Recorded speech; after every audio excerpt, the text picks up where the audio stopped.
Hi, welcome to part 6 of Recreating Questing Adventure with me.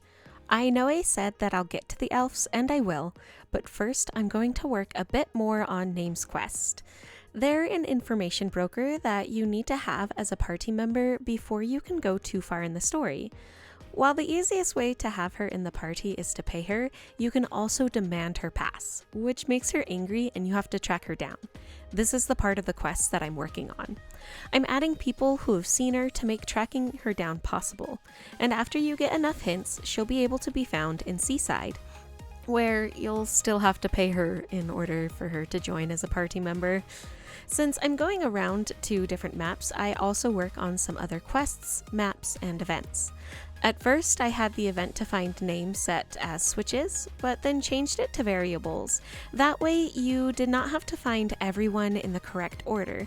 You only had to find enough of them to be able to pinpoint Name's location. Hunting down Name isn't actually very hard. You just have to find enough people to talk to, and one of them is in the inn right away. And this is because Name as a character doesn't actually care that much that you demanded her pass. Name mostly cares about being paid, as their biggest character trait is being greedy. As long as you're able to track them down, they're willing to help you if you pay them. And even demanding their pass didn't really change that outlook. During this time, I'll also work a bit on the first opportunity the hero has to meet Lily, another party member. This will allow you to add her to the party sooner than normal, and she'll trust the hero a little bit more. During this time, I'll playtest the game several more times, most of which I've cut out, so you don't have to rewatch me playing the same thing over and over and over again. This is because I keep finding things that need to be fixed, and then have to make sure that they are indeed fixed. Most things are simple, like a house taking you to the wrong door, dialogue being messed up, switches being switched or not switched when they're supposed to be, quests being not counted, or other things like that.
You might also notice that at times when a background object has higher priority than a foreground one, I'll use events to move the foreground up in the priority list.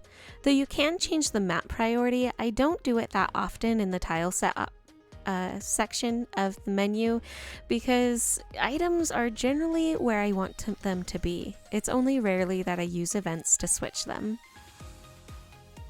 And with all of those changes and quest fixes, we're moving on, finally, to the elves. A lot of the second part of the story I already have maps for. All I needed to do for the maps is to change the map transfers so that they take you to the right place. Though the maps themselves only needed the transfer event to change, many events needed adjusting too. For example, I had to change all of the NPCs, as the original story had the hero going to help with an exploding sickness. But now you're going for a piece of the artifact. That was their problem, and then when they got sick, they just exploded. I've also made a map to help me better visualize where locations are and which maps connect to each other. So you get to enjoy that. I'm very proud of it. I was like, oh, well, I need reasons. So here's a forest. There's part of the ocean. There's, yeah. But we're up here. There, across through here. It's a mine town, so I had to have mountains or something for them to mine. This is done, so what I need to do is the 3 cities and the capital. Some of these aren't labeled because you're not going to visit them. It doesn't matter. It doesn't matter. So now I'm starting the capital of the elves. And while I get that set up, I'll let you know that for this version of the game, experience is held onto for the entire time. Before I had it reset with every new part. But this time, I'm going to copy the enemies and make harder versions of them instead of resetting the player's progress. I also played around with having a hunger and thirst bar at this part of the story and have scrapped it as well. The capital itself I have the map for, but there are some changes that I wanted to do, as the very top of the map wasn't necessary. It was just to make the map bigger, and since you can only see a little screen or portion of the map at one time, I decided to cut it out. Since this is an elven capital, I need more elves than what the game offers me. It takes me a while to get the ears that I'm happy with, and then I have to put them on characters. Some of them are randomly generated in the game character hub, but most are either edits of existing NPCs or ones that I put more work into.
Now that I'm done making most of the elves, I'm going to put them into the city.